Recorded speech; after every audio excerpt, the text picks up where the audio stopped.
Voilà, nous allons prendre nos Bibles dans le livre de Lévitique, Lévitique chapitre 11, dans le livre verset 45 au verset 47.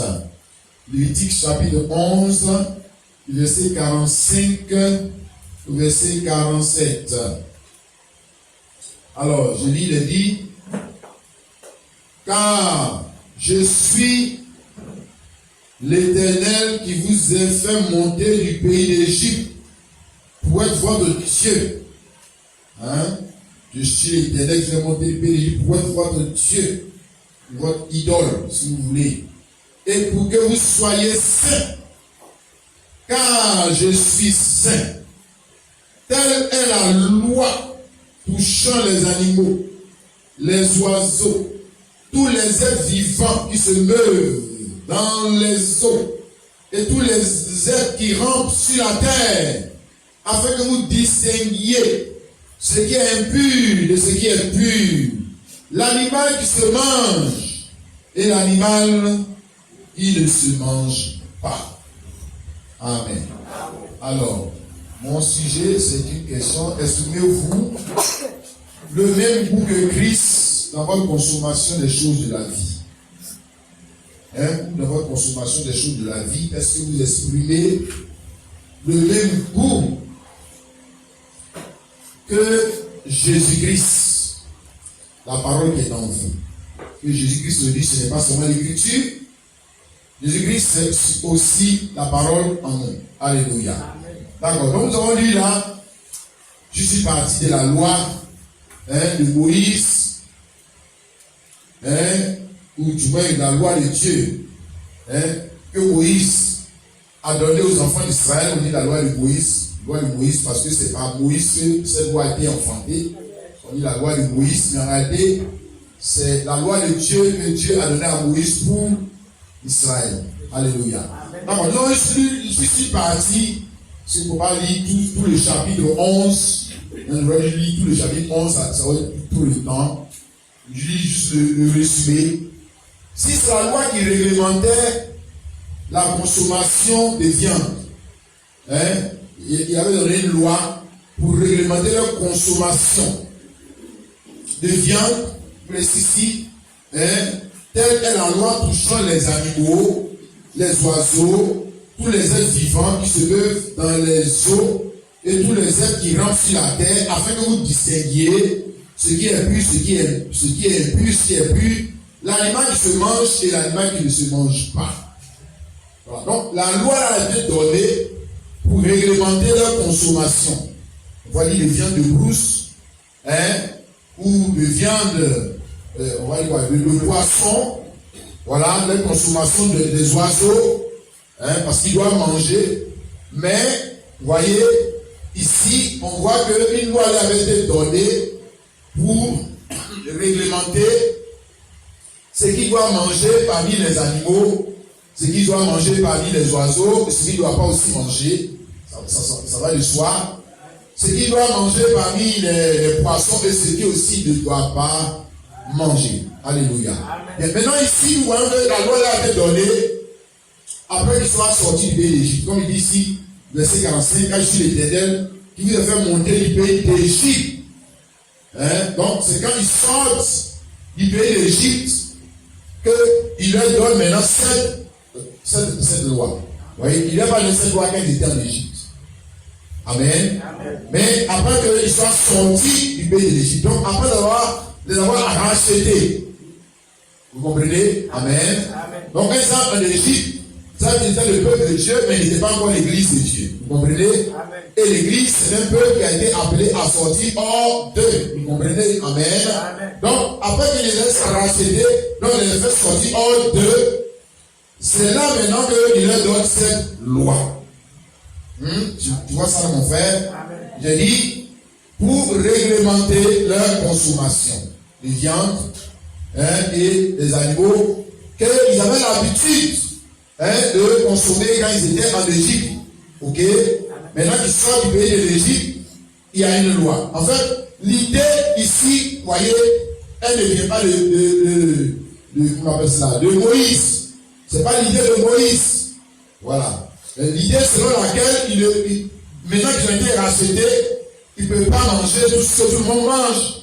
Cette idée ne vient pas de Moïse. Ce n'est pas Moïse qui a eu cette idée de que bon, maintenant, moi je pense que, moi le pasteur, comme Daniel, je pense que on ne devrait pas manger tous les animaux, on ne devrait pas manger tous les oiseaux, etc. Non. Mais l'idée venait de Dieu. Alléluia.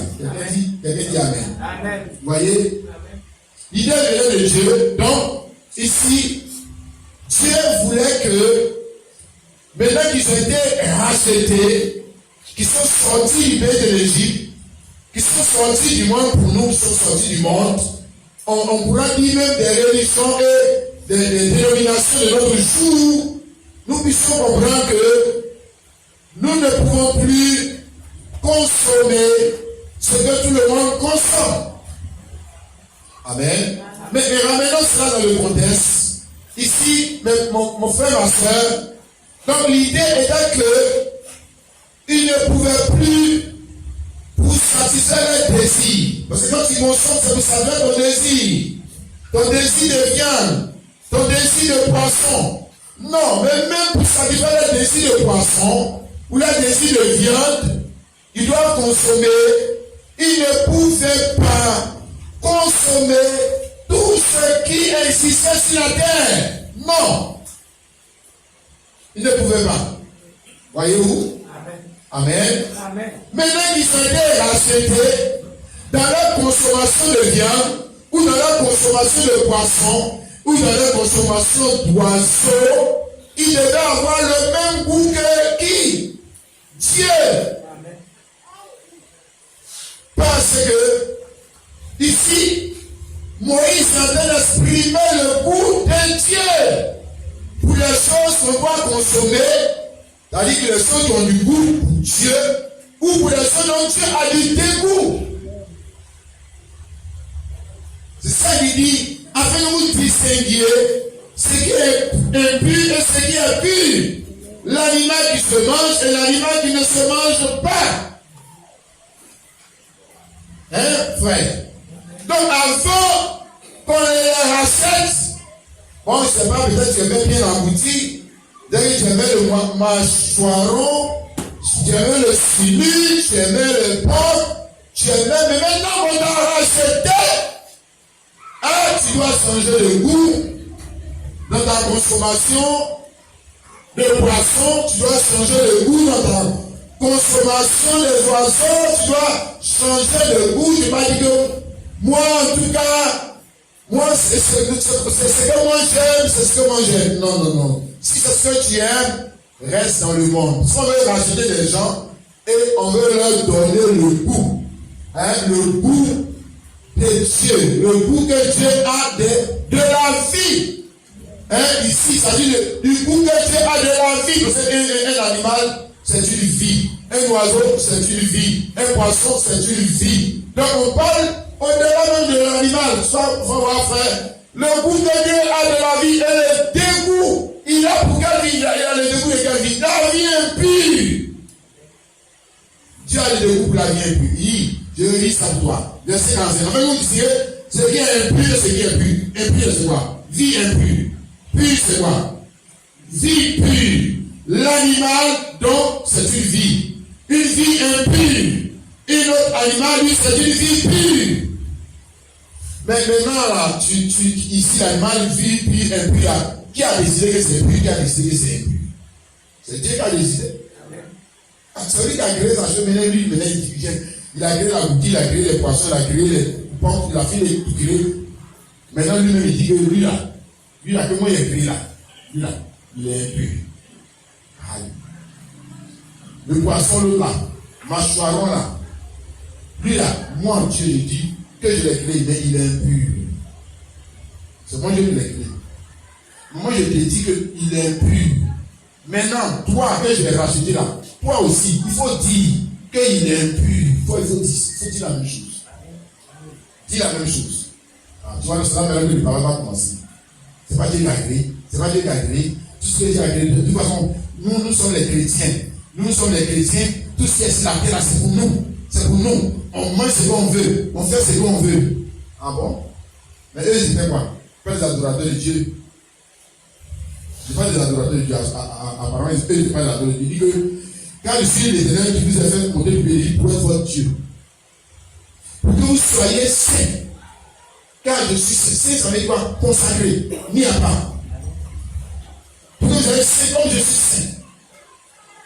Amen. Amen. Donc l'idée est dans cette loi, quand on ne t'a pas racheté, tu peux manger ce que tu veux.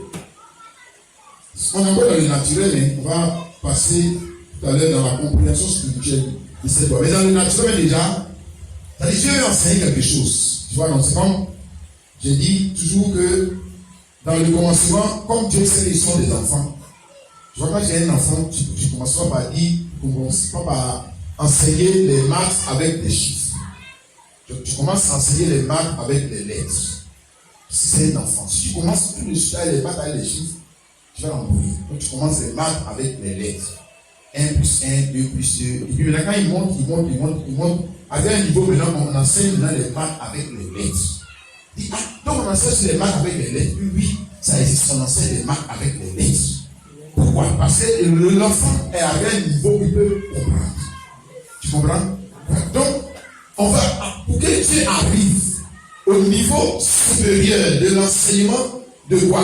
De la distinction de la vie pure et de la vie impure, ou de l'enseignement qui est pur, ou de l'enseignement qui est pur, ou de l'église qui est pure, et l'église qui n'est pas pure.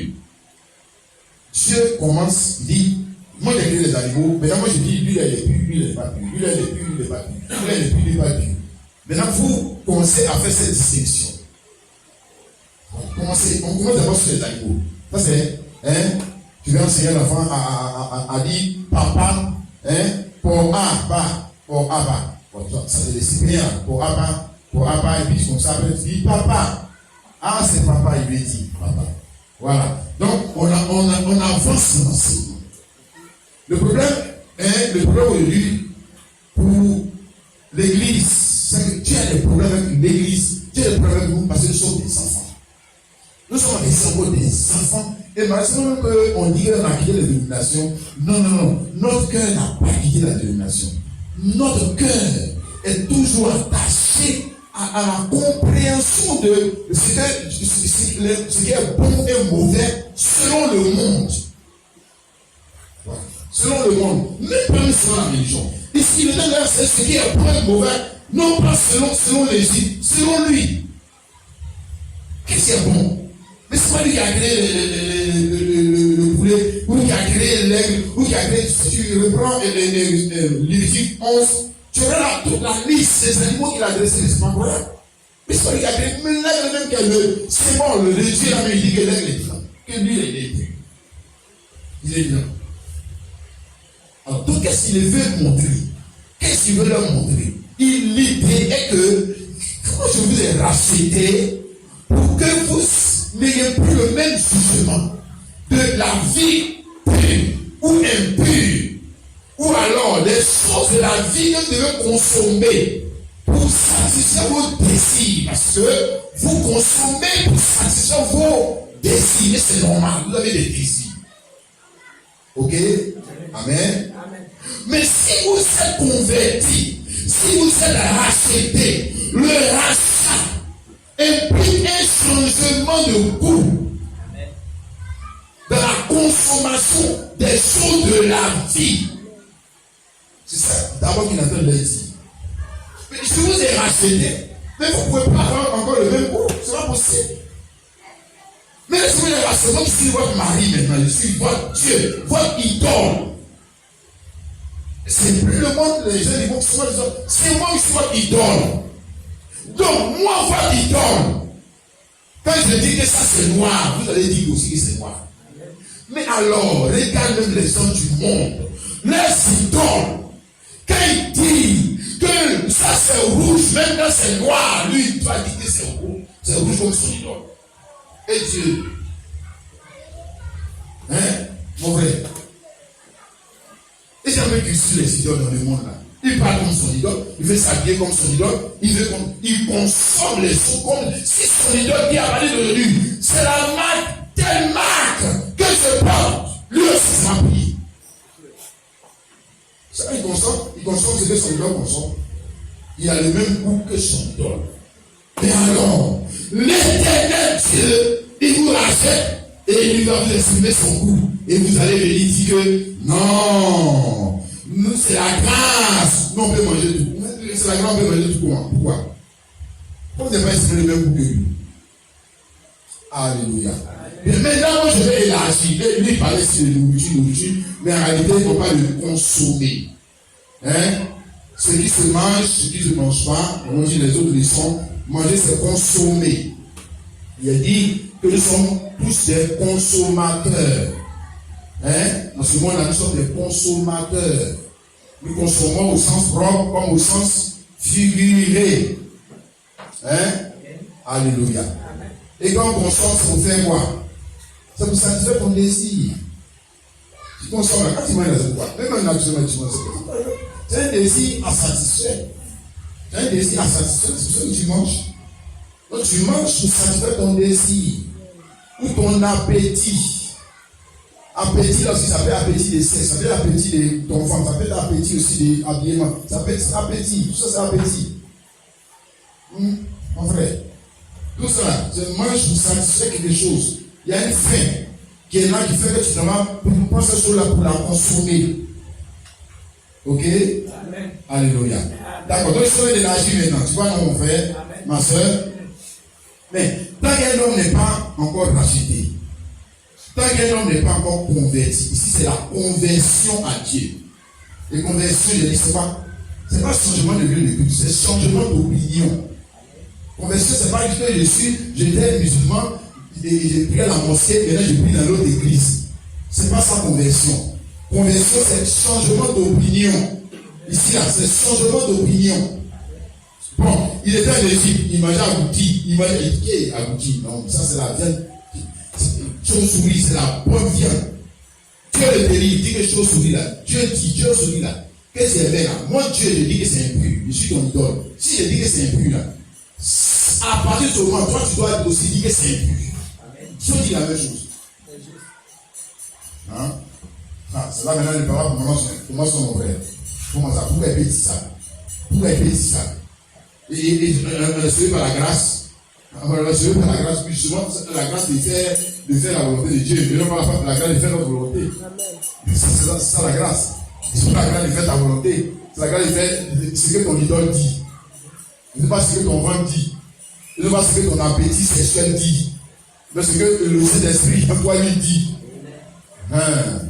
C'est de ça qu'il s'agit, mon frère et ma soeur. Amen. Tu as dit ça, mon frère chrétien. Regarde, donc quand un homme n'est pas converti, qu'est-ce qu'il va faire? Hein? Tu vois, non? Ce qu'il va faire, non?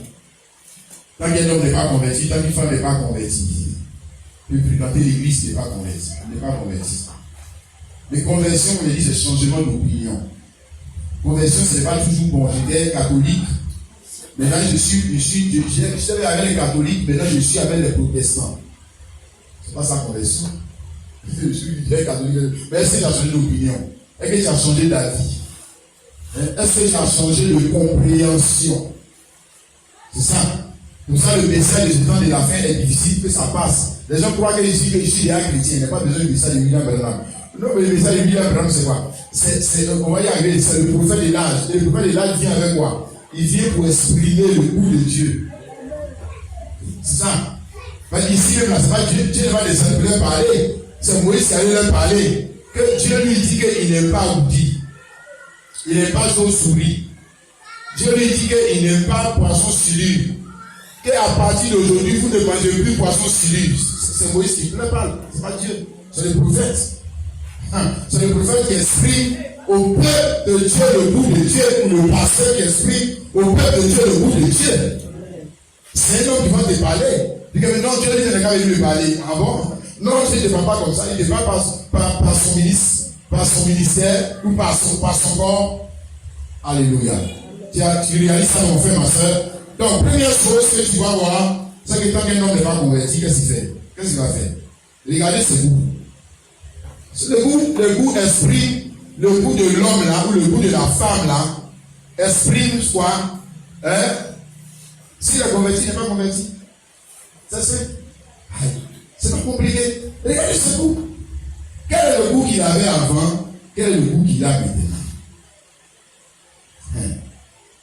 Non, s'il n'est pas converti, mais il aura le même goût musical, le même goût vestimentaire, le même goût des femmes, le même goût des hommes, le même goût des amusements, le même goût que le monde.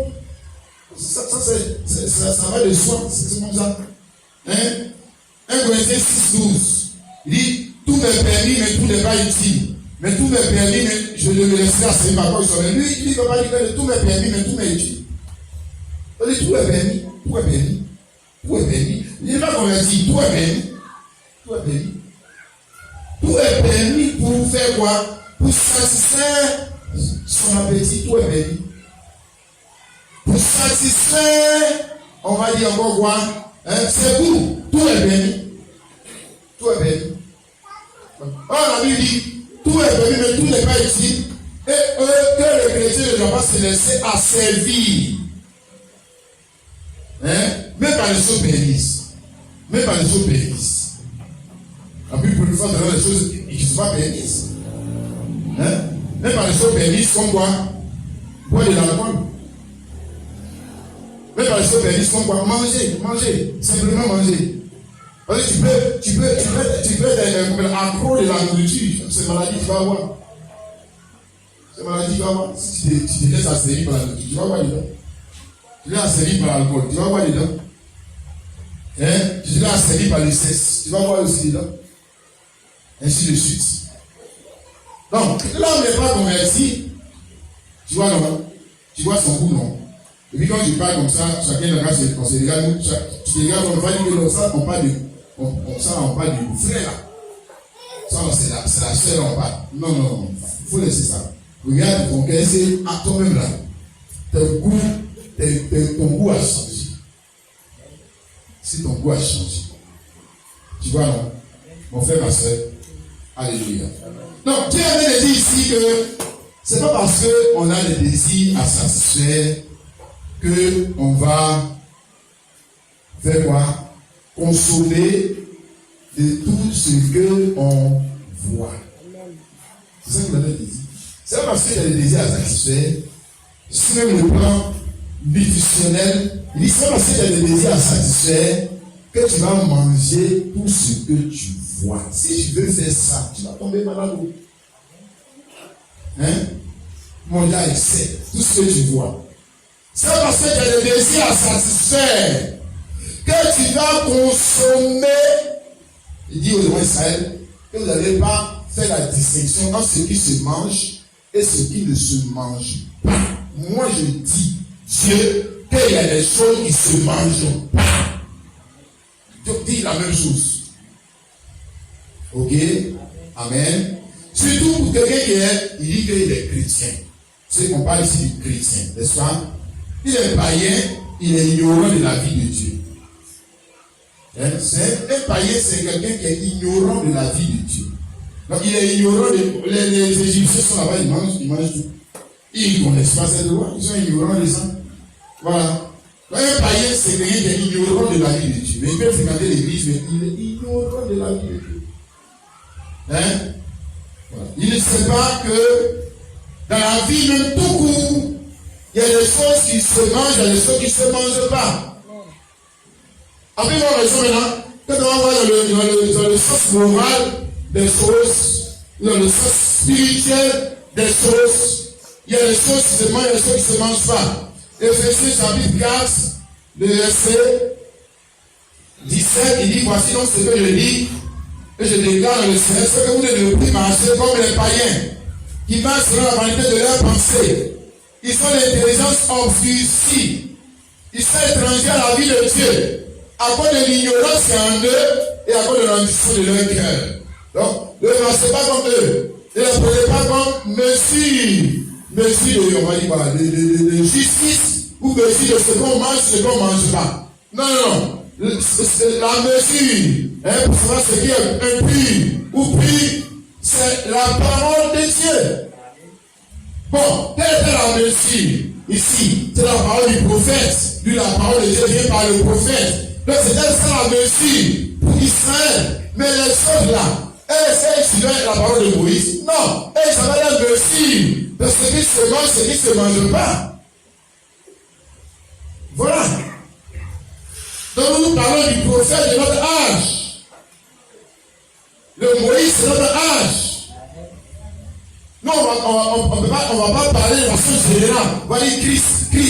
D'accord, on dit Christ. Mais Christ, là, il a exprimé son goût pour les choses qu'il aime et son dégoût pour les choses qu'il n'aime pas dans ce jour par le moyen d'un prophète.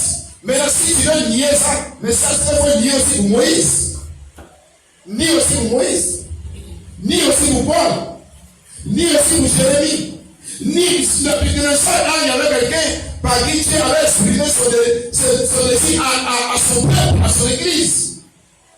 Mais dans ce cas, c'est que même là, comme on va dire, on n'a pas besoin de pasteur, parce que le pasteur ou le prophète ou celui qui prêche dans l'église, il exprime le désir de qui? C'est son propre désir. Dans ce qu'on doit consommer, ce ne doit pas consommer. Mais comment tu vas savoir que ce pasteur, ou ce prophète, ou ce soi-disant bishop, il a l'esprit de Dieu, parce qu'on nous dit que celui qui a l'esprit, c'est que l'esprit de Dieu aux églises. Maintenant, comment tu vas savoir que c'est l'esprit de Dieu qui parle? Pas ce pasteur. Ah, tu as vu, non? Parce qu'il n'est pas censé exprimer son propre goût. Or, le problème aujourd'hui, c'est que la plupart de nos pasteurs et de nos prophètes dans les églises n'expriment pas le goût de Dieu. Ils expriment leur propre goût. Et ils disent que c'est la parole de Dieu. Quelle parole de Dieu?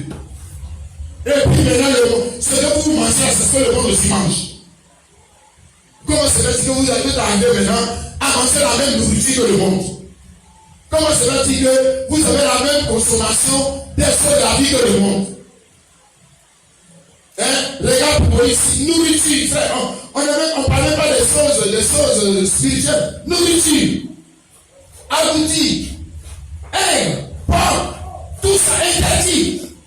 Un temps, les autres, on a les vrais choukouilles avant de manger. Toi, il ne faut pas envie de manger ça aussi. On dit non.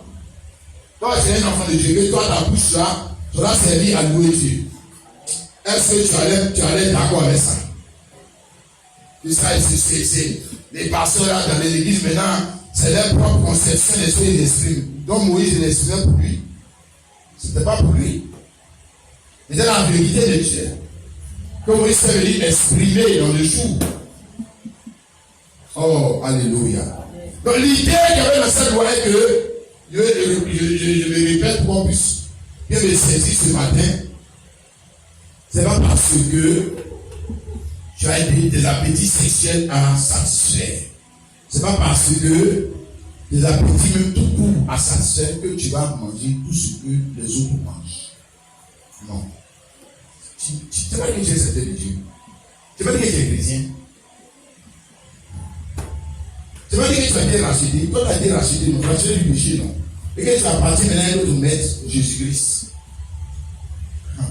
Mais si tu appartiens à un autre maître, on l'appelle Jésus-Christ. Alors, c'est que tu dois exprimer le même goût que lui. Le même goût que lui, dans ce que lui, il est. Et le même dégoût que lui, dans ce qu'il n'aime pas. Le même dégoût que lui. Dans le même goût que lui, quand il aime là, tu exprimes le même goût. Quand il n'aime pas là, toi aussi tu dis je n'aime pas. Lui, il n'aime pas goût. Toi aussi tu dis je n'aime pas goût. En temps, avant que tu le sois chrétien, tu aimais. C'est là le problème. Après que tu le sois chrétien, tu aimais.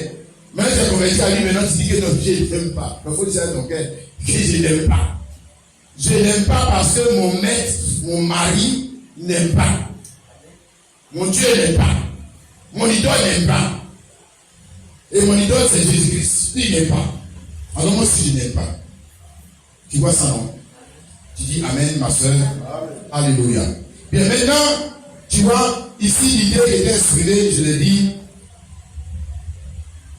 que ce qu'on a développé n'était pas encore parfaitement exprimé. Ce n'est pas encore parfaitement exprimé. C'est pour ça que Dieu a utilisé les animaux, comme j'ai dit, un enfant, on commence à voir voilà. Il faut commencer par les petites choses. Donc on commence par les animaux. Et puis maintenant, lui-même il dit, bon ça est pur, ça c'est pas impur. Et puis maintenant, il essaie de faire comprendre En réalité, il parle de quoi? De la vie pure et de la vie impure. Tu vois, non?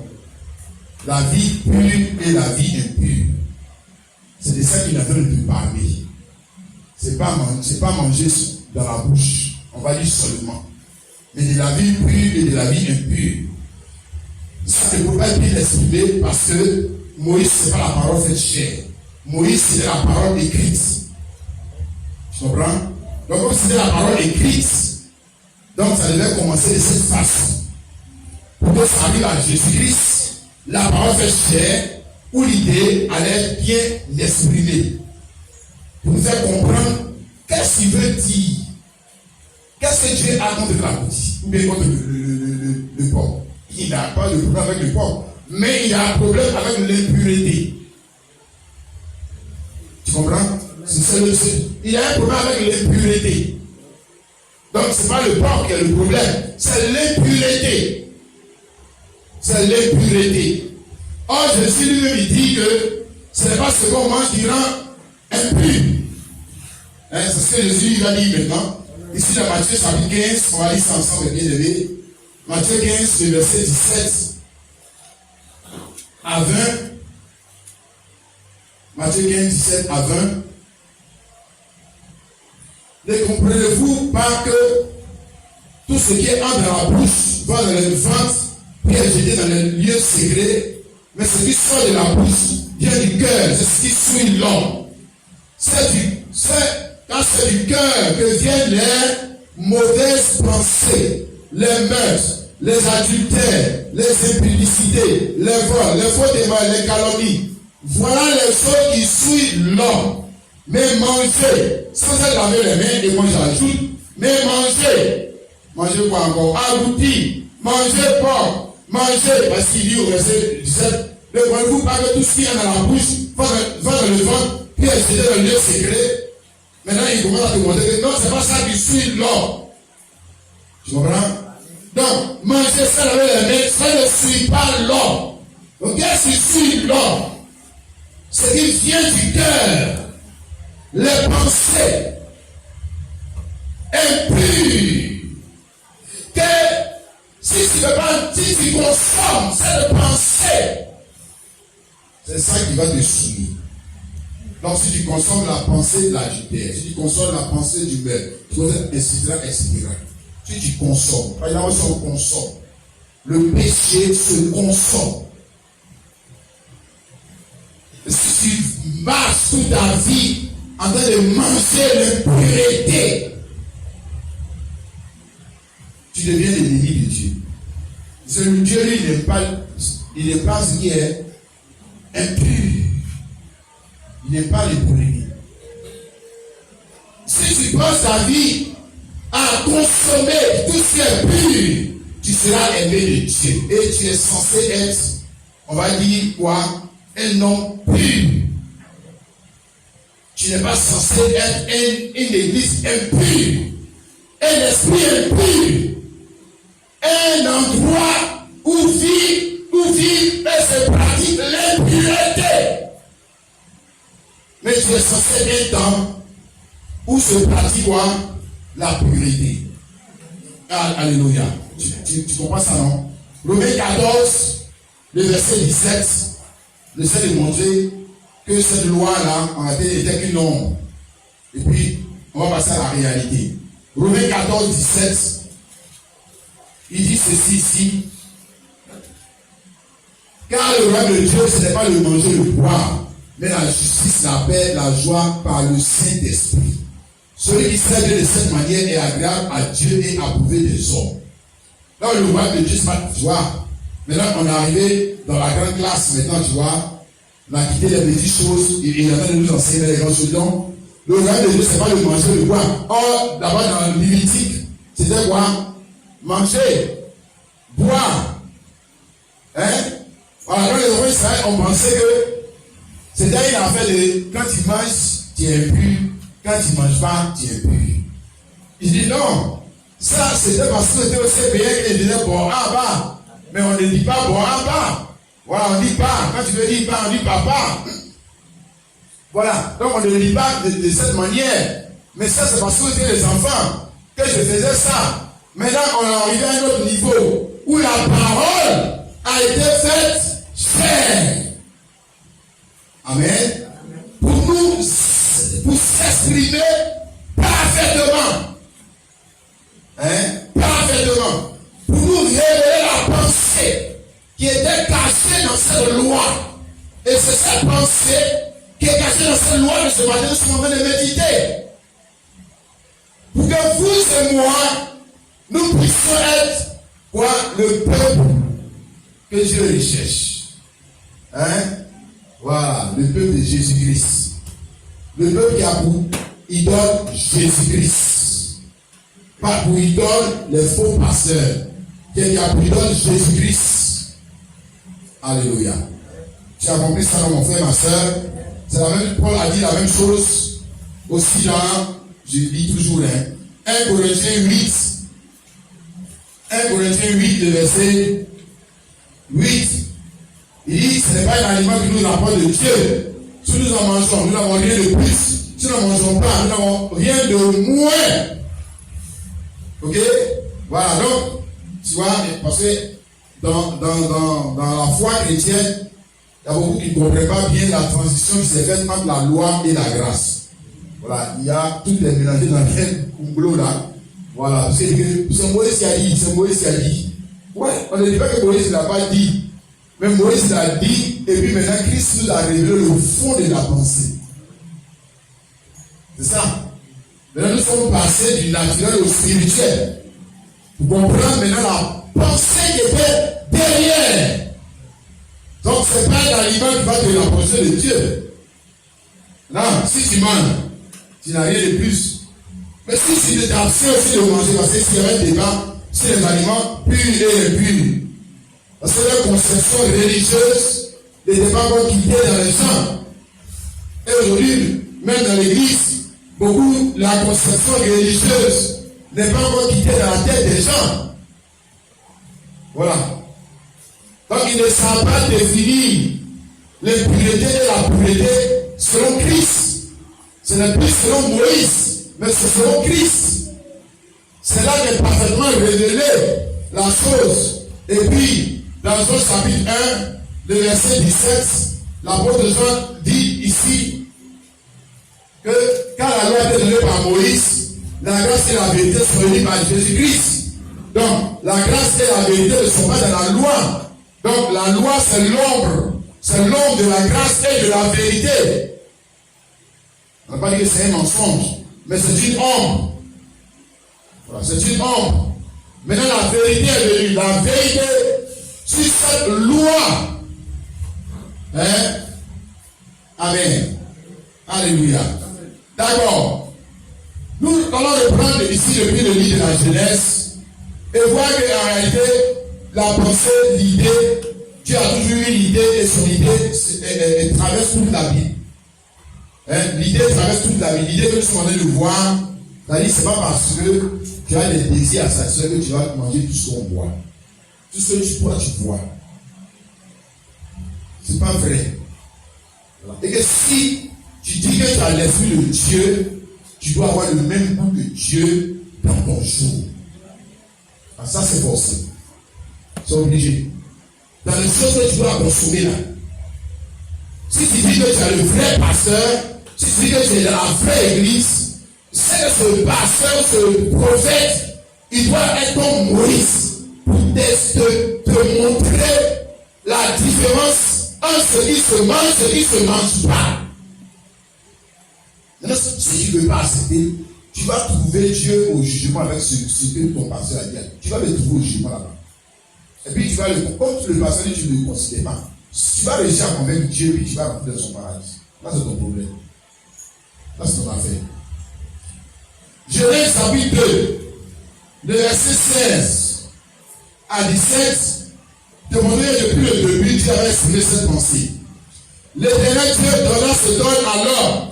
Tu peux manger de tous les arbres du jardin, mais tu ne mangeras pas de l'arbre. La personne du bien du mal, quand le fruit tu en mangeras, tu mourras. Donc, il avait le désir, mais c'est parce qu'il avait Dieu a créé la crème, le désir de manger, de consommer. Hein? Notamment, le désir sexuel, c'est aussi consommé. Appétit sexuel. On parle aussi là-bas appétit. Là aussi c'est appétit. Et tu peux manger, là-bas aussi tu peux manger, puis ne pas te rassasier. Ou alors tu peux aller manger ce qui est interdit de manger. Mais tout ça, ça satisfait quand même un désir. Ou un appétit. Alors qu'on a dit que pour le côté là, c'est impur. Ça c'est pur. Ça c'est impur. D'abord, il y a des règles. Il y a des règles. Donc Dieu ne va pas créer quelque chose et puis il donne et puis il n'y a pas un mode d'utilisation. C'est pas vrai. Même manger, il y a créé de nourriture. Et puis il va manger là-bas, voici on doit manger. Pourquoi? Parce que même dans le naturel, manger c'est tout est là. Manger c'est tout est là. C'est souvent tu peux manger et puis manger mal. Tu vas tomber malade. Tu vas tomber malade. Il y a les règles, même manger. Manger, mais il y a les règles encore pour manger. Bon, maintenant il y a l'appétit sexuel. Là-bas il n'y a pas de règle. Manger, il y a règle. Appétit sexuel, il y a règle. Il y a toutes les règles.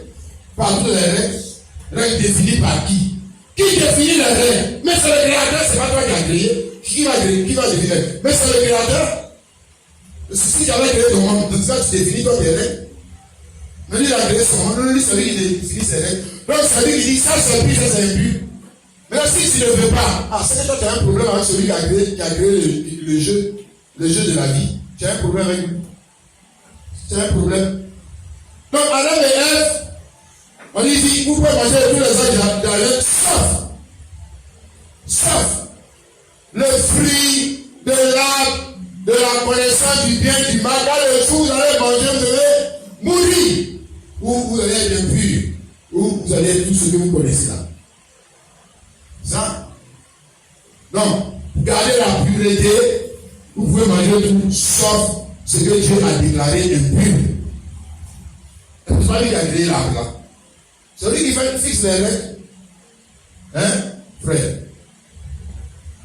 Donc vous pouvez tout manger, vous voyez. Tout est permis, mais tout n'est pas utile. Non. L'idée est déjà là. Il vient de les créer, il a créé tout et puis il dit qu'il y a un qui est impur. Lui là, il est impur. Ne mangez pas. Tu vois, non? Alléluia. Maintenant, tu vois, il dit que c'est la même chose aussi pour toi et pour moi.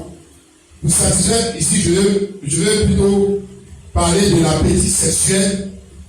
Hein, vous pouvez élargir, parler de l'appétit sexuel. L'appétit sexuel, là, c'est un appétit. Hein. C'est un désir.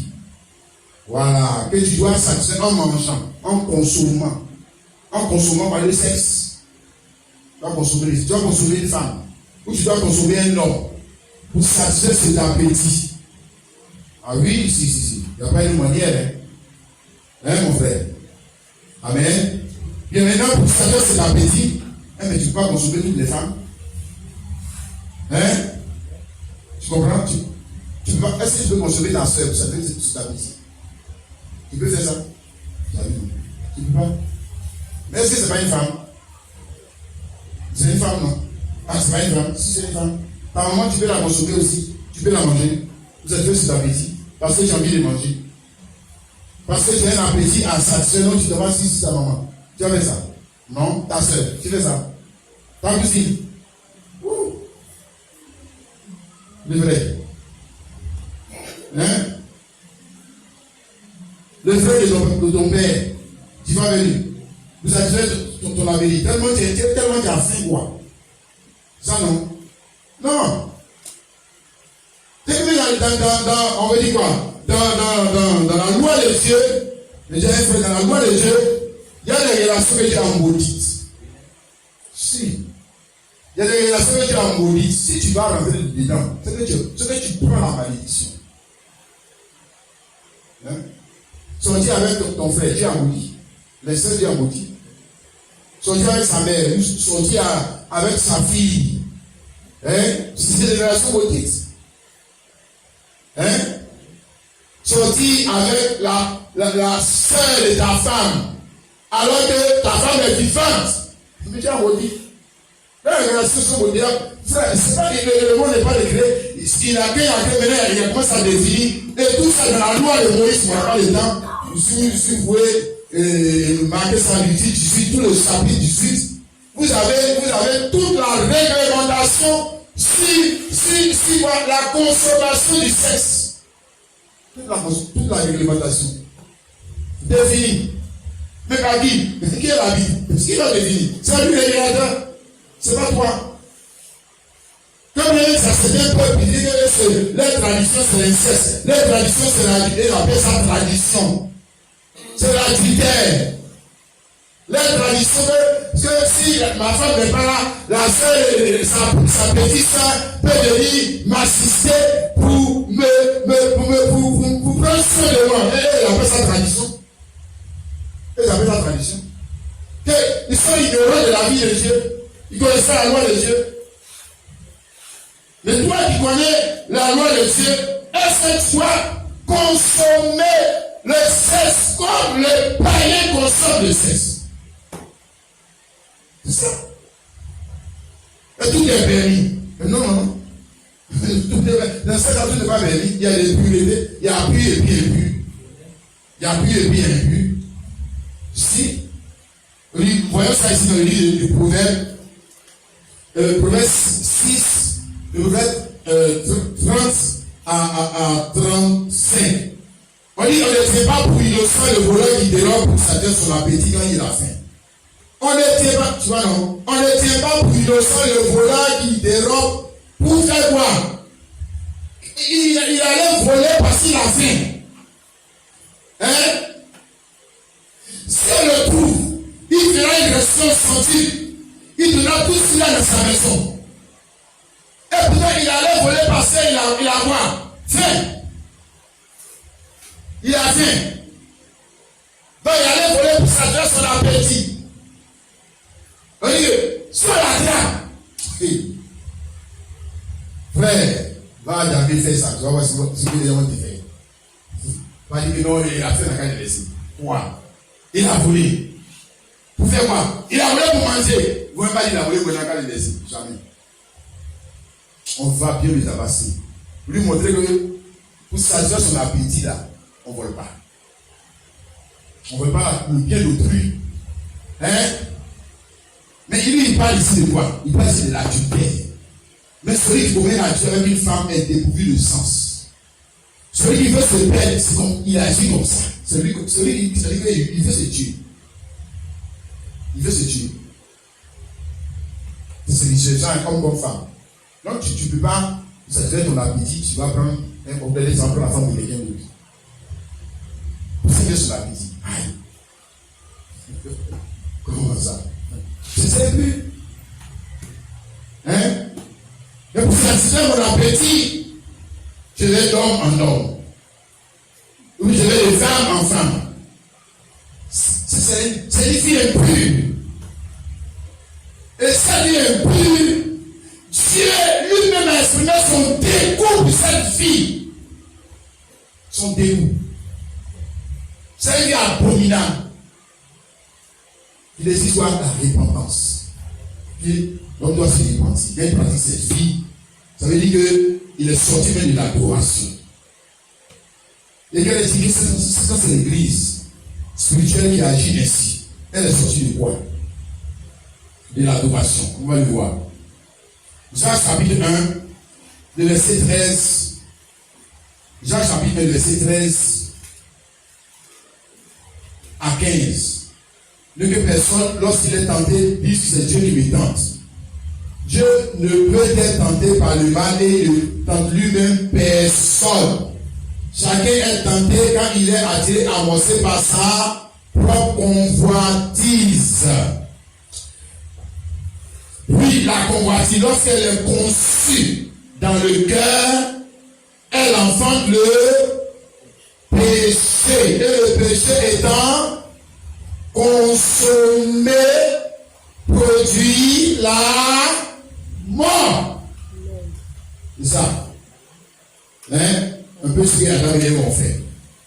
Ou un peu ce que nous ne devons pas faire. Si il y a des gens qui ne devraient pas. Nous sommes entrés dans une nouvelle année. Les frères et sœurs.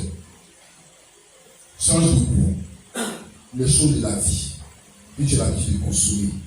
Autrement, ça ne sert à rien. Ils sont venus en 2022, 2023, 2025, 2000. On dit qu'un homme qui vit 1000 ans, il sans connaître Dieu, il est comme un chien qui a vécu. C'est comme un chien.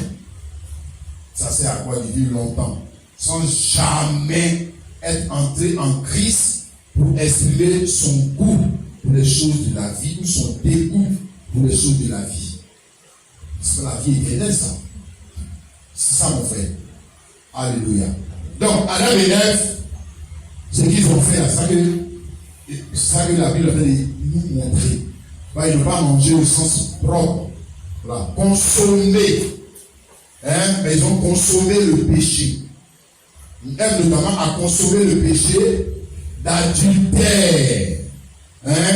Et le livre de Proverbes essaie de nous expliquer cela, le sage, le livre de Proverbes, chapitre 30, le verset 19 à 20.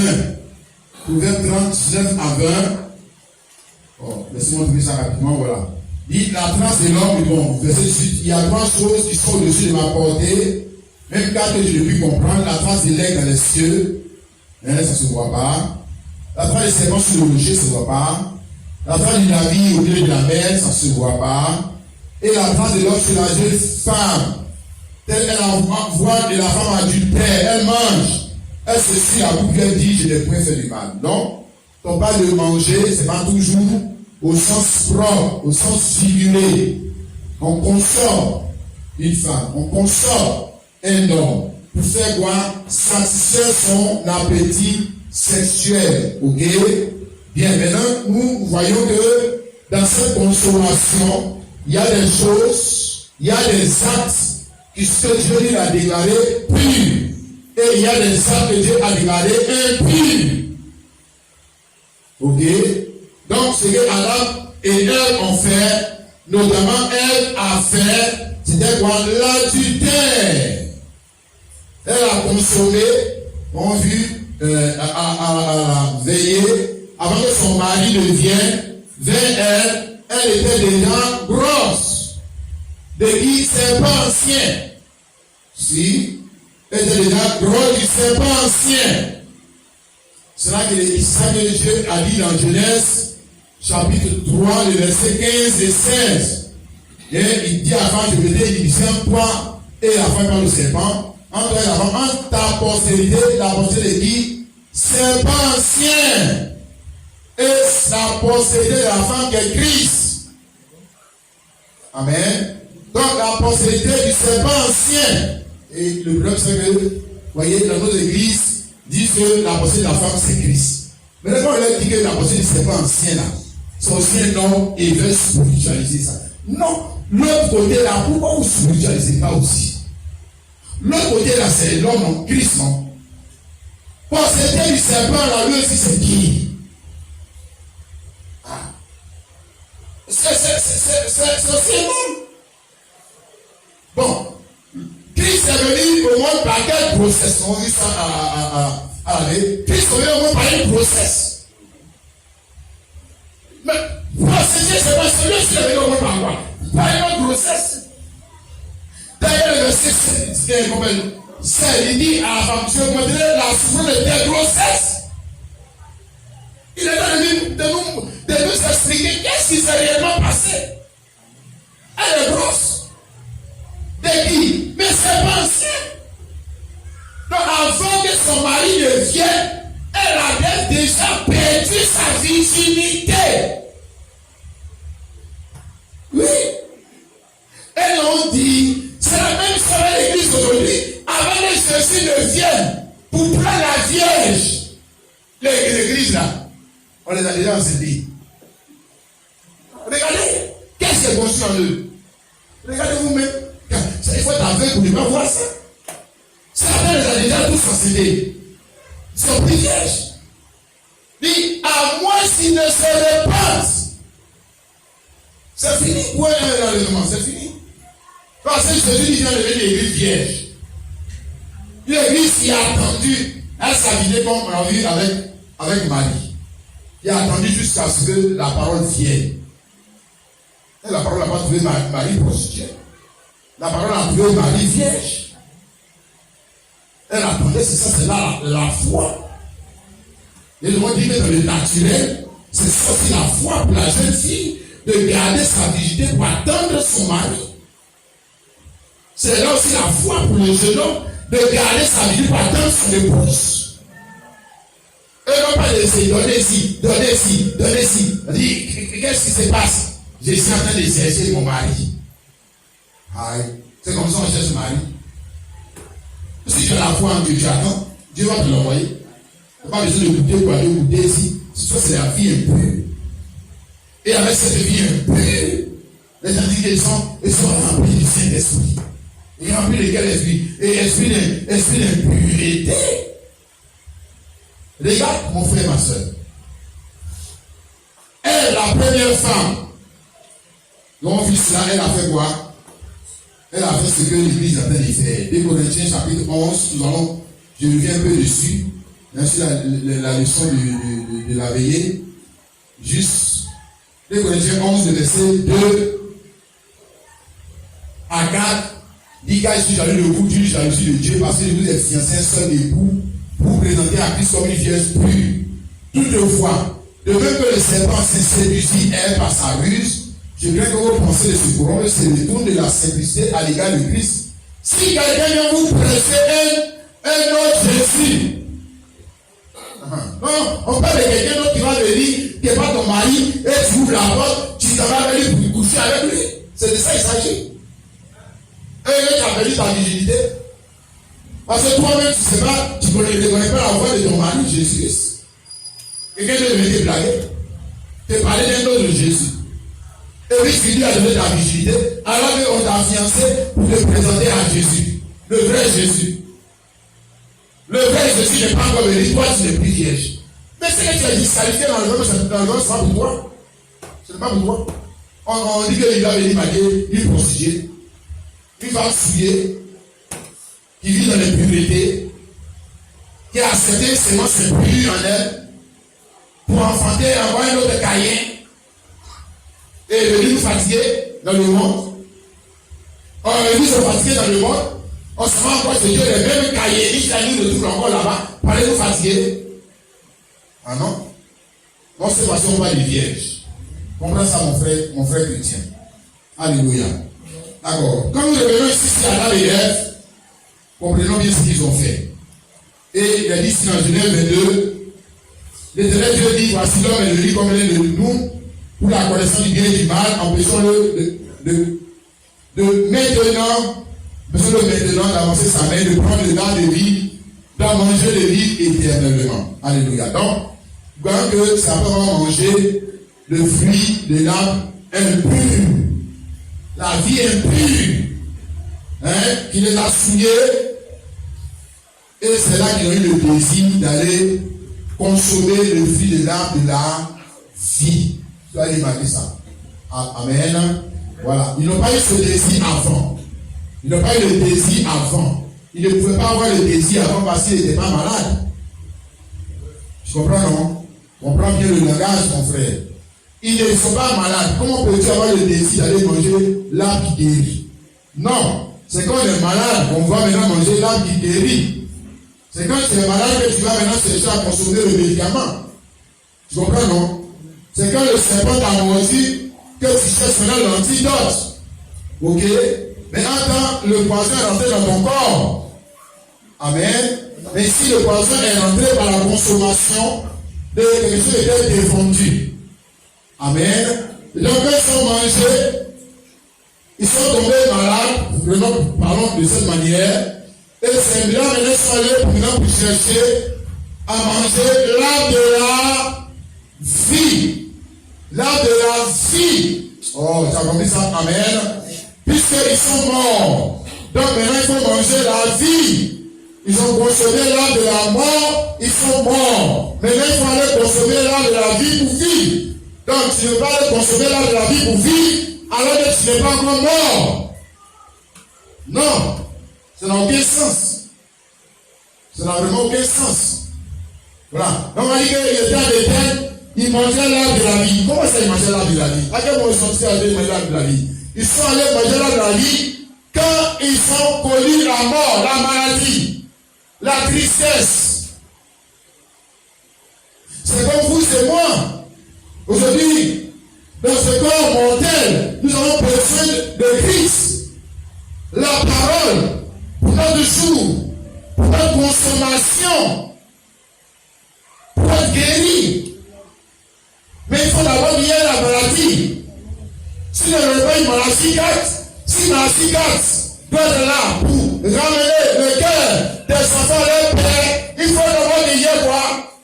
L'église désorganisée. On demande à la l'église de quoi? Est-ce que l'église est en ordre? L'église de quoi? Doit guérir qui? Et puis on n'est pas malade. Hein? Donc moi, c'est l'hôtel de l'Éternel. C'est pour ça qu'il y a eu Élie. Élie, il ne serait jamais venu ici. Et moi, il ne serait jamais renversé l'hôtel de l'Éternel. Moïse dit même là, son ministère ne eu aucun sens. Si moi, ça n'était pas ça en Égypte. Mais ce que je sais de te dire, c'est qu'on ne peut pas parler de guérison s'il n'y a pas de maladie. On ne peut pas parler de sauver quelqu'un du péché s'il n'y a pas de péché. Ça n'a aucun sens. Tu saisis ça, mon frère, ma soeur. Amen et amen. Donc, ce que je vais te dire maintenant, c'est que la loi de Dieu avait donné, ne consommez pas ceci, consommez cela. Dans cette loi, il y avait une autre idée que nous avons maintenant développée. L'idée de la vie éternelle. Il y avait l'idée de la vie éternelle. Parce que quand tu manges pour avoir la vie. Tu manges pour avoir la vie.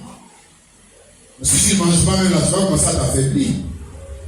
Quand tu manges pour avoir la vie, tu t'appropries la vie de l'animal ou de la chose que tu as mangé. Donc dans cette loi, il y avait une idée. L'idée de la vie éternelle. Mais la vie éternelle vient aussi par quoi? La consommation. De quoi? Mais de l'animal ou de la personne en qui se trouve cette vie. C'est ça l'idée qui était là sous-entendue. Dans cette loi-là, vous mangez si vous ne mangez pas ça. D'accord. Je m'habille la vie de Jésus, Jean 1, 29. Voici l'agneau de Dieu qui ôte le péché du monde. N'est-ce pas? Amen. Et nous savons que déjà le roi d'Israël, quand ils sont sortis du pays de l'Égypte, ils ont consommé certains agneaux pour sortir. Et l'agneau, ils n'ont pas préparé à leur goût, hein, s'il vous plaît. Mais ils ont préparé l'agneau selon le goût de Dieu. Parce que toujours, il faut qu'il y ait conversion du goût. Enfin, quand toi tu préparais l'agneau avant là, Dieu lui dit non, prépare pas comme ça, prépare avec les ailes ma mère. Ah! L'agneau doit avoir le goût de Dieu. Le goût de la parole de Dieu. Le goût de la croix. Le goût de l'enfantement de la volonté de Dieu dans ton jour. Enfanté là. Il y a amer dedans aussi. Il y a joie, mais il y a amer dedans. Il y a souffrance dedans. Tout ça, c'est des types. Mais nous te parlons de l'agneau dans lequel il y a la vie éternelle. Nous sommes allés dire, voici l'agneau de Dieu qui ôte le péché du monde. Qui ôte le péché du monde. Alléluia. Donc il ôte le péché qui est rentré en nous par la consommation de la mauvaise vie. C'est le péché entre dans l'homme par la consommation. Parce qu'il consomme. S'il consomme. Je parle du sens figuré, bien sûr. Amen. Jésus dit cela ici, Jean 6, le verset 48. Jean 6, 48. Il dit, je suis le pain de vie. Vos pères mangeaient la main dans le désert, ils sont morts. C'est ici le pain qui descend du ciel, avec celui qui mange ne meurt point. Je suis le pain vivant qui est descendu du ciel. Si quelqu'un mange de ce pain, il vivra éternellement. Et le pain que je donne, c'est ma soeur que je donnerai pour la vie du monde. Ah, alléluia. Donc, le voici le pain. Hein? Bon, les mois Israël n'ont pas pris mon pardon, je parle de Moïse, pardon. Adam et Ève. Hein? Voilà, ils n'ont pas pu manger ce pain. Mais ce pain maintenant est disponible. Ils n'ont pas pu manger ce pain parce que ce pain n'existait pas. Ce pain n'existait pas. Comprenons le langage de Dieu.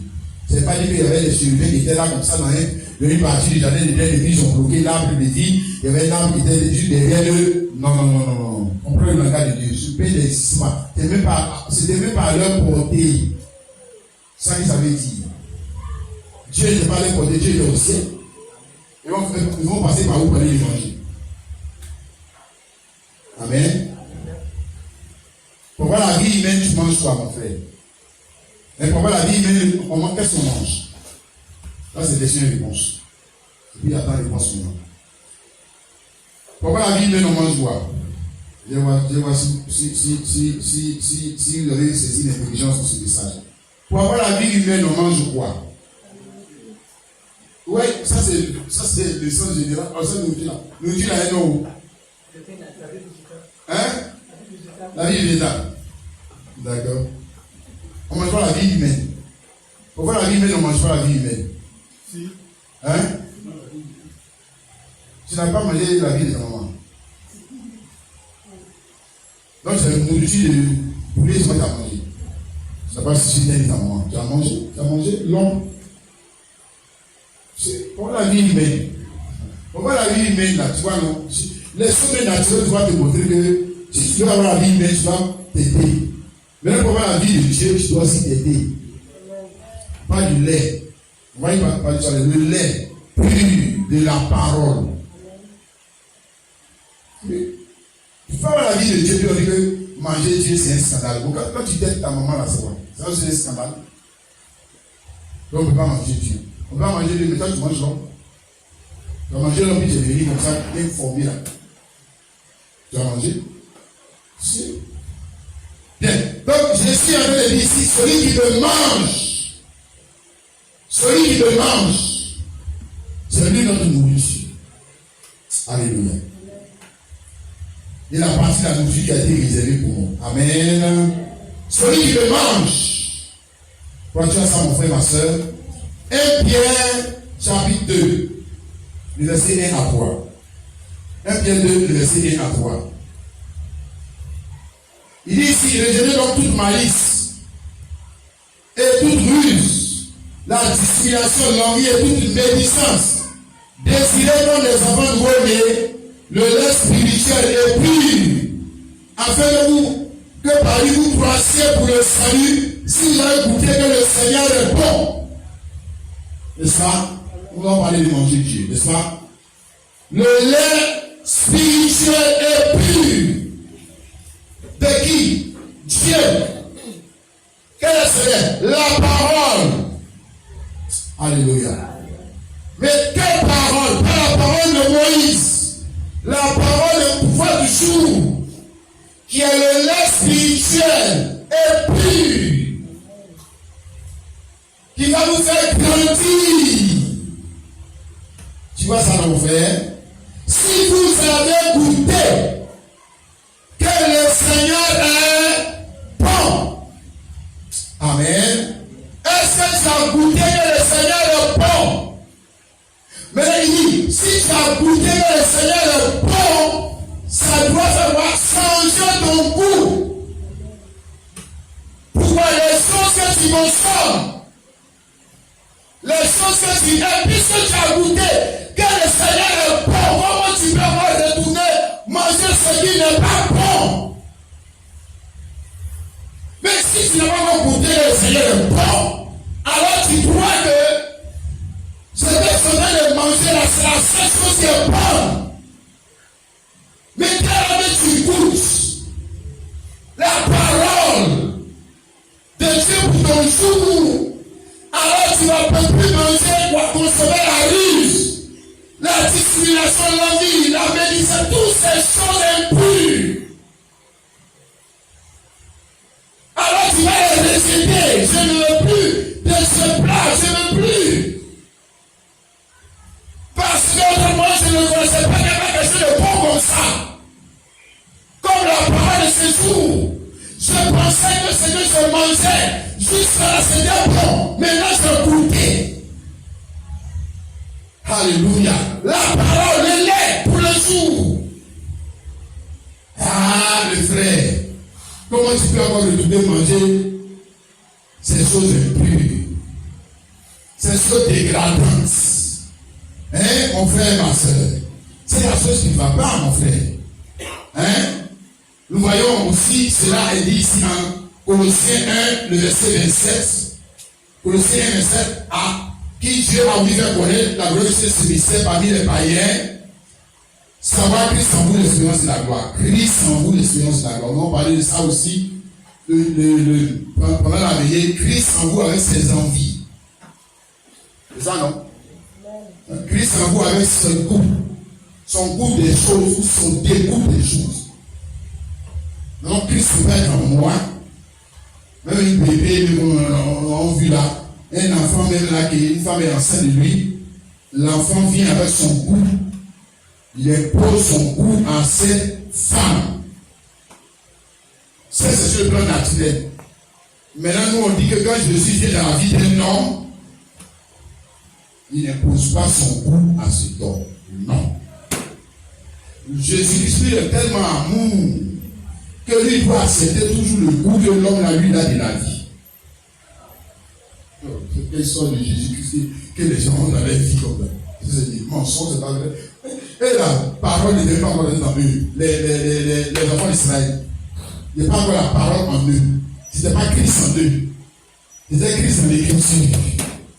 On dit changer de goût. Maintenant, quand cette parole-là va sauter, venir s'incarner en toi, et puis tu ne changes pas de goût. C'est formidable. C'est ce qu'il faut. Et puis tu continues de manger les mêmes choses. Ça ne va pas déranger ton âme.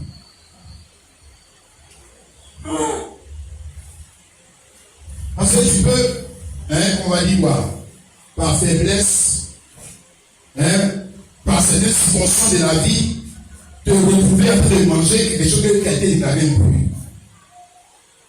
Mais quand tu vas manger ces choses, frère, on va dire, pour les vendre tout bien, mal à l'aise, que ça va te donner là, tu n'auras plus envie d'aller retrouver manger ça. Pourquoi? Parce que Christ est en toi. Et quand Christ est en toi, il va t'exprimer son goût et son dégoût pour les choses impures. Si Christ veut pas dans toi, et puis lui il va pas, il ne prend pas un bobo Christ en toi. Il n'agit pas. Il ne fait rien. C'est pas vrai. C'est pas vrai. Christ en toi. Ça fait l'espérance de la loi. L'espérance de la loi. Pourquoi l'espérance de la loi? Parce que Christ nous fait, c'est la forme parfaite de la loi. La forme parfaite de la loi. C'est pas à l'extérieur de l'homme, c'est en l'homme. Cette loi est maintenant en l'homme. Et elle est vivante. Elle est vivante. Ça veut dire qu'elle doit s'exprimer. Elle doit parler. Alléluia. Elle vient avec son goût pour les choses de la vie et son dégoût pour la vie impure. Tout ce qui est impur, elle va exprimer. Dans tout ce qui est pur, elle va aussi exprimer. C'est ça? On dit que Christ est vraiment en moi. Parce qu'avant, j'ai mon goût pour tel vêtement, ça, mon goût pour telle nourriture, ça, mon goût pour le football, ça, mon goût pour le... Et ça, tu ne peux pas faire ça. Moi, il ne faut pas jouer. Mon goût pour la politique, mon goût pour tes choses, mon goût. Maintenant, là, j'ai changé de goût. Mais pourquoi j'ai changé de goût? Parce que Christ est en toi. Il est en train de s'exprimer. Alléluia. Et frère Brandy, ça, c'est le but parfait. C'est le but parfait. Quand Dieu et l'homme deviennent réellement un, ici, là-bas, le Lévitique, Dieu et l'homme, c'était pour qu'ils soient un. Mais il ne pouvait pas un, puis il y avait la parole et puis il y avait l'homme. Maintenant, la parole a été faite chair en l'homme. Dieu et l'homme sont devenus un. Pourquoi? Faire quoi? Pour que l'homme puisse exprimer quoi? Le goût de Dieu.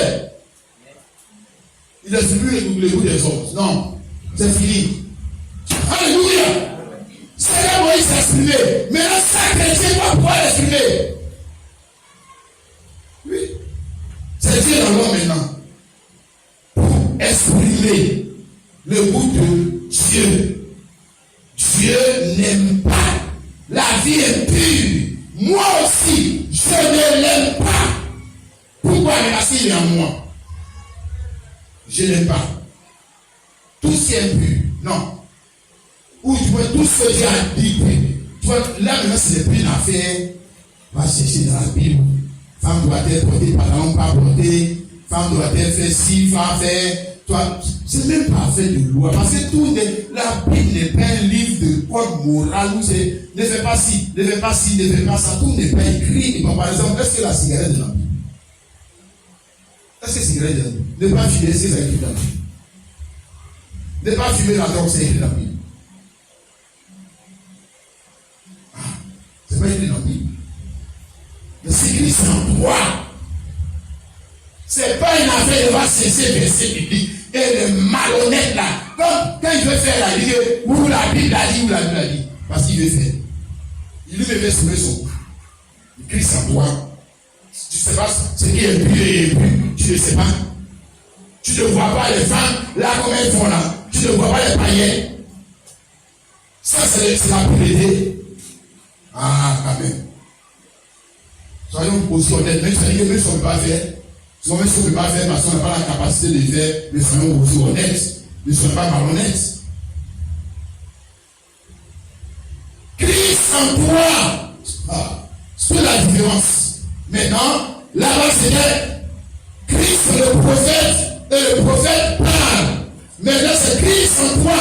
Pas seulement dans William Branham, mais toi aussi en toi. Ah, et tu ne connais pas ce qui est pur, selon Dieu. Non, c'est qu'il y a un problème. Il Christ en toi. Hein, mon frère, ma soeur. Alléluia. Regardons ce qu'on voit dans Proverbe. On lit un peu Proverbe. Proverbe chapitre 8. Le verset 13. Proverbe 8, 13. Il dit quelque chose de très intéressant. Il y a beaucoup de choses qu'on aurait pu comme ça lire. Il dit, la crainte de l'Éternel, c'est la haine du mal. La crainte de l'Éternel, c'est la haine du mal. Ou la haine de quoi? De ce qui est pur. La crainte de l'Éternel, je crains Dieu, c'est que je dois faire quoi? Haïr le mal. Je n'aime pas le mal. Pourquoi je n'aime pas le mal? Parce que cette crainte-là est venue s'écarter en moi. Avant, elle était dans un livre. Quand je lis, je vois la crainte de Dieu. Maintenant, elle n'est pas seulement dans un livre. Elle est maintenant incarnée en moi. Et il dit, maintenant, on va voir comment l'homme, il a la crainte de l'Éternel. Il est le mal. Il est le mal. Il est l'arrogance. Il est l'orgueil. La voix du mal, la bouche perverse. Voilà ce que je hais. Donc, c'est pas un morceau de bois. Il y a des sentiments. Lorsque tu veux vivre avec lui, il faut connaître ses sentiments. Quand tu vas marcher avec quelqu'un, il faut connaître ses sentiments. Parce qu'il n'aime ou n'aime pas. Il dit que tu dois aller vivre dans sa maison. Bon, tu dois aller vivre dans la maison, tu veux entrer dans la maison de quelqu'un, tu dois savoir ce qu'il aime, ce qu'il n'aime pas. Quand tu rentres comme ça, tu fais ce que tu veux. Non. Tu sais comme ça, vous ne pouvez venir chez moi. Quand tu lis, tu commences à parler, tu dis non, mon ami, tu sais comme ça, vous ne pouvez venir chez moi. Moi, je n'aime pas ce genre de choses. Maintenant, il s'agit de quelqu'un qui doit s'incarner en toi. Il vit en toi. Ah, donc il regarde un peu. Il dit, voici moi ce que je n'aime pas. Mais s'il vient vivre en toi, c'est que voici ce que toi aussi tu n'aimes pas. C'est ce que ça veut dire. Alors s'il vit en toi, tu ne peux pas vivre en toi, il y a ce que tu n'aimes pas, ce que toi tu aimes, et ça c'est un conflit permanent. Il y aura un conflit permanent. Imagine-toi un foyer où monsieur et madame ne s'entendent pas. Il dit gauche sur la définition de ce qui est pur, ce qui est impur. Parce que c'est une affaire de compréhension de ce qui est pur ou ce qui est impur. Tous les problèmes est là. Qu'est-ce qui est pur? Qu'est-ce qui est pur? Le monsieur dit que telle chose est impure. La manière que la même chose là, pour moi c'est impur. Il y aura toujours conflit dans cette maison. Il y a toujours conflit dans cette maison. Mais on parle de Christ. Christ c'est toi. Christ c'est toi. Tu vois, mon frère, ma soeur? Donc, nous parlons de ce que Christ a exprimé. Et maintenant, quand il vient vivre dans l'homme, c'est que l'homme commence à dire. Ce que Dieu a exprimé par son prophète. Et maintenant, quand Dieu vient rentrer dans l'homme, on voit que l'homme commence à parler comme Dieu. Oh, alléluia. C'est un fils de Dieu, c'est une fille de Dieu. Dieu commence à parler comme Dieu. N'est-ce pas, frère? Il a exprimé son dégoût pour l'idolâtrie. Donc moi aussi, je suis mon dégoût pour l'idolâtrie. Oui, si. Peu importe la forme qu'elle vient, moi je dis que c'est mauvais, c'est impur. Ok? Si. Il a exprimé son dégoût pour quoi? Les relations, extra-mariage, tout ça. Moi aussi, je dois dire que c'est mauvais. Je dis que c'est mauvais. C'est pas loi. C'est Christ qui vit en moi. C'est pas loi. C'est pas une loi comme l'Assemblée nationale. Non, c'est une loi vivante. Christ qui vit en moi. Donc, il a exprimé son dégoût pour l'idolâtrie. Il a exprimé son dégoût pour moi, l'égoïsme. Il a exprimé chaque fois. Il avait exprimé pour que le peuple exprime la même chose. Pour que le peuple exprime la même chose. Tu vois ça, non? Alléluia. Aujourd'hui, le problème, c'est que le peuple et puis Jésus-Christ ne parlent pas de la même voix. C'est ça le conflit. Elle dit qu'elle est la femme de Jésus. Elle dit qu'elle est l'épouse de Jésus. Lui il dit que c'est impur, elle dit que c'est pur. Elle dit que c'est pur. C'est ça le problème. Vous voyez? L'église et Christ ne parlent pas le même langage. Et nous on cherche un pasteur, nous on cherche un prophète qui peut nous parler et nous expliquer et nous montrer la distinction de ce qui est pur aujourd'hui et impur. Mais qui peut nous exprimer le goût de Dieu. Nous on cherche un Moïse. Non, ce n'est pas n'importe quoi. Voilà. À besoin, on va à l'église, on dit que les chrétiens aussi, on allait chauffer et puis on retourne à la maison, Père a fait, on va en faire. Là. Nous, on n'est pas dans ça. On n'est pas dans ça. Voilà. Nous, on n'est pas dans ça. On cherche un prophète, un Moïse, qui a le excité le Seigneur. Parce que lui-même, il connaît Dieu. Quand il connaît Dieu, il connaît le goût de Dieu. Il connaît, parce que Dieu doit se marier avec quelle femme? Il a quel goût? Quel est son goût des femmes? Même si j'ai parlé à ça, en fait, le goût aussi. Quel est son goût des femmes?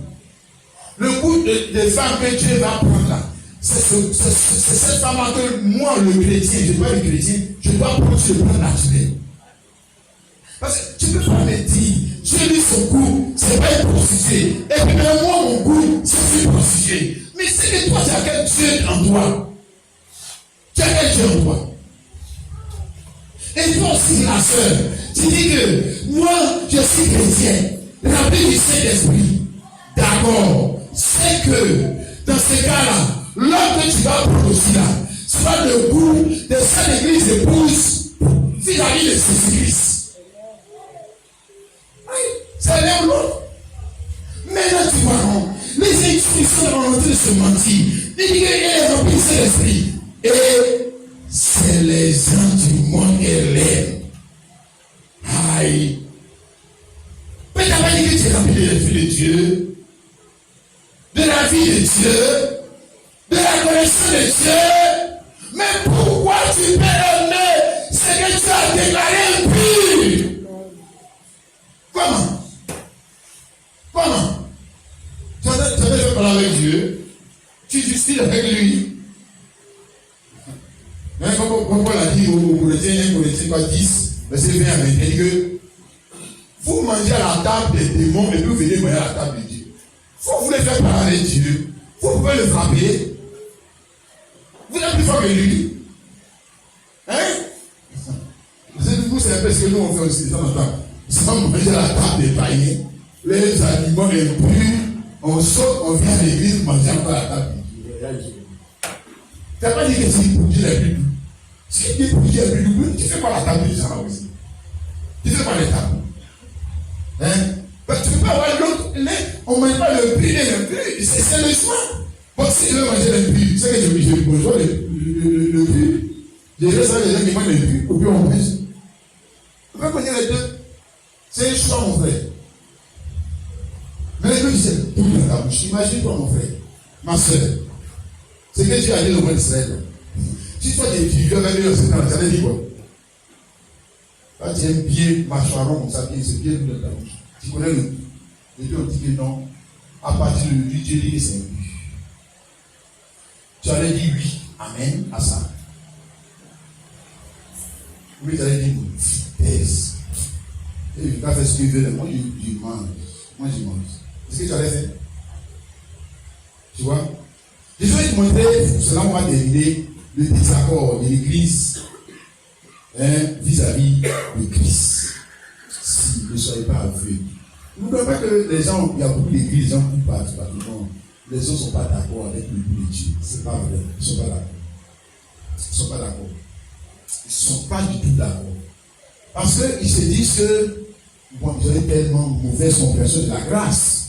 Très mauvaise compréhension de la grâce. Et ils ne voient pas la grâce comme quelque chose qu'on leur a donné pour faire ce que normalement ils n'auraient pas pu faire. Et ils ne voient pas comme ça. Et ils croient que la grâce, c'est qu'il est bio. Il est bio, moi je mange tout, je d'abord tout, le sang de Jésus est versé, je me vais au ciel. Voilà comment il comprend la grâce. Hein? Donc la femme et puis il mange, l'homme et puis il mange, les mains et puis il mange, tout ce qui est puis il mange. Donc les gens sortent d'une nouvelle mode, une priorité, lui mange. Musique, nouveau style musical, et puis lui mange. Lui c'est un consommateur, lui il consomme, il mange. Et puis il dit que le sang de Jésus l'a lavé de tout péché, il sera au ciel. Non. Le sang de Jésus t'a lavé que le Saint-Esprit qui a le goût de Dieu la vienne en toi. Parce que, pour Daniel, frère Branham et tout ça ne sont pas là. Maintenant, quand tu es seul dans ton coin là-bas, là, et où il y a l'impureté autour de toi, là, le Saint-Esprit, normalement, qui est en toi, là, lui, quand tu commences à manger les délits, tu vois, s'il a des délits, non, c'est pas bon pour toi, mon petit. C'est pas bon pour toi, ce plat que tu es en train de manger, mon petit, quitte dans ça. C'est ça. Tu vas te donner le goût de Dieu. Le Saint-Esprit te donne le goût de Dieu, sinon c'est pas possible. C'est quoi son problème, le Saint-Esprit? C'est quoi sa mission? Alors, mon frère, ma soeur, regardons ça ici. J'aurais voulu terminer, mais je vais faire un petit détour. Regardons ça ici, dans Jean chapitre 7, le verset 37. Voilà, il dit le dernier jour, le grand jour de la fête, Dieu se tenant debout s'écria, si quelqu'un a soif, qu'il vienne à moi qu'il boive. Donc on boit toujours pour satisfaire un appétit ou un désir. Celui qui croit en moi, les feux lui couronne son sein, comme dit l'Écriture. Il dit cela, l'Esprit devait recevoir ceux qui croiraient en lui, car l'Esprit n'était pas encore. Parce que Jésus n'a pas encore été glorifié. Alléluia. Donc, il a essayé d'exprimer son dégoût pour quelque chose. Si le dernier jour de la fête, Jésus dit, si quelqu'un a soif, qu'il vienne à moi et qu'il boive. N'est-ce pas? Alors, eux, ils étaient en train de faire quoi? De faire culte. Ce ne sont pas des payés. Voilà. Ce ne sont pas des joueurs de football. Non. Ils étaient en train de louer. L'Éternel, tu selon la loi de Moïse. Et puis lui, il s'en vient là, il dit que ce que vous faites là, ça ne peut pas satisfaire quelqu'un. Nourriture là, Dieu dit que c'est pas bon. C'est ce que lui a dit. Donc il a déjà exprimé, ce que je vais te montrer là, il a déjà exprimé son goût pour les faux cultes. Il a déjà exprimé. Et il dit que quand le Saint-Esprit va venir entrer en toi là, tu dois aussi exprimer le même goût que lui. Tu comprends? Il a déjà exprimé. Donc, quelqu'un va venir faire ça et puis il dit non, je suis dans l'église de Jésus-Christ. C'est faux. C'est lui-même qui est le Saint-Esprit manifesté en chair a déjà exprimé son goût. Et pour plusieurs choses, il a exprimé bien son goût. Mais le même Saint-Esprit m'a dit que viens entrer en terrain, soi-disant pasteur. Lui, il prêche, sa femme prêche. Ah! Saint-Esprit. Tu as changé de goût, en temps. Tu vois, non? Tu as changé de goût en temps. Ou bien c'est le pasteur là qui est un faux. Oui, c'est le prophète là qui est un fort. Tu vois, non? Celui-là qui a pris pour idole, parce que forcément tu as pris un pasteur pour idole. Tu as pris un homme pour idole. C'est lui qui était un fort. Et pourquoi? Mais regarde le coup qu'il a donné d'expliquer. Pour la chose que Dieu a blâmée. Lui, il vient expliquer son goût pour la chose. Il dit que c'est bon. Que Dieu dit que c'est bon. Aïe. Oh, le frère Moïse a fait son dégoût pour idolâtrer l'Éternel qui était en lui. Ils ont fait un veau en or, ils l'ont appelé l'Éternel, et Moïse a dit que c'est pas bon. N'est-ce pas? Bien. L'Éternel Dieu, il vient dans le prêtre catholique, il fait une statue de Marie et lui dit que Dieu dit que c'est bon. Amen. Ouais, des touquets pour croire que Dieu change de goût. Il faut des touquets, des toucards. Mais les hommes croient ça. Il faut que Dieu change de goût. Je peux dire que le Saint-Esprit est descendu sur nous tous. Mais tu vois pas les guérisons du cela, les miracles. Moi, ça ne m'intéresse pas. Moi, je veux dire que après, quand tu as fini de prêcher, là, il faut me montrer ce qui est pur et ce qui est pur. Montre-moi. Je vais te dire si tu as le Saint-Esprit. Montre-moi. Montre-moi. L'aliment est pur et l'aliment pur. La vie pure. Toi-même, là, montre-moi la vie pure. Montre-moi. Montre-moi. Je suis déçu. Il dit, ah, Dieu en lui. Dieu en lui. C'est la vie de Christ. Il a fait de l'esprit. C'est pas possible d'esprit cette vie si Christ n'est pas dans un homme. C'est pas possible. Il ne peut pas dire ça. Il ne peut pas parler comme ça. Il ne peut pas parler l'habillement comme ça. Il ne peut pas parler le mariage comme ça. Il ne peut pas parler la parole comme ça. Parce que Christ est venu rentrer en lui. Or, en ce temps de la fin, où nous sommes, le problème de Dieu, ce n'est même pas avec le monde. Le problème de Dieu, c'est avec nous. C'est que nous sommes en désaccord avec lui. On n'est pas d'accord. C'est que lui, il appelle pur, là. Nous, on dit c'est pur. C'est pas vrai. Et c'est que lui, il appelle impur, là. C'est que nous, on dit, voilà, c'est ça qui est pur.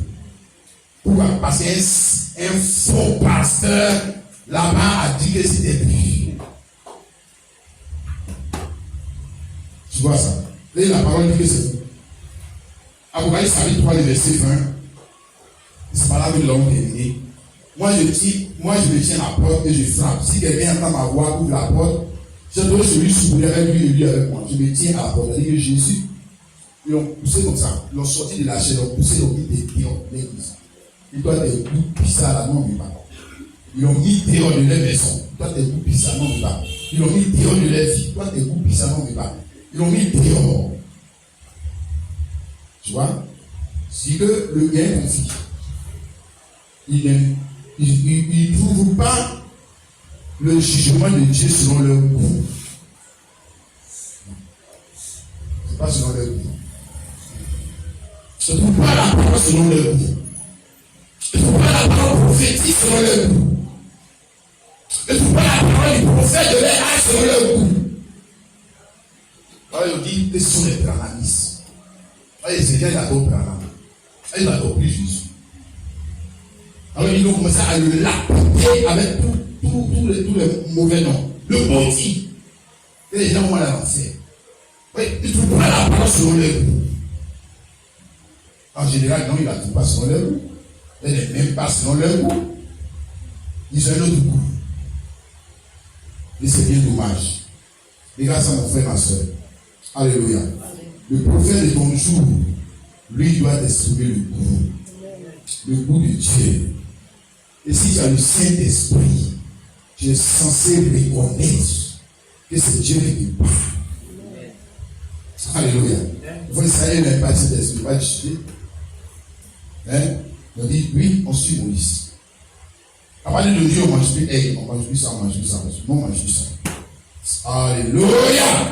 Et voyez-vous, on va dire quoi, des siècles plus tard, quand Dieu, dans le livre d'Actes 10, il se révèle à l'apôtre Pierre. Il dit, tu es l'ange. Pierre lui le ramène à la parole de l'Église. Dieu, tu as dit qu'on ne mange pas des choses comme ça. Alléluia. Je dis non, ça c'était parce que vous étiez aussi bien. Il fallait que vous enseigne comme ça. La parole a changé de forme. Alléluia. On est passé à une autre désignation de l'impurité et de la pureté. Alléluia. Et cette désignation de l'impurité et de la pureté que nous devons suivre, les bien-aimés. Amen. Amen. Alors nous allons nous arrêter là. Que le Saint-Esprit nous aide, les bien-aimés. Alléluia. Nous allons chanter ce chant, le 485. On peut le prendre. 485.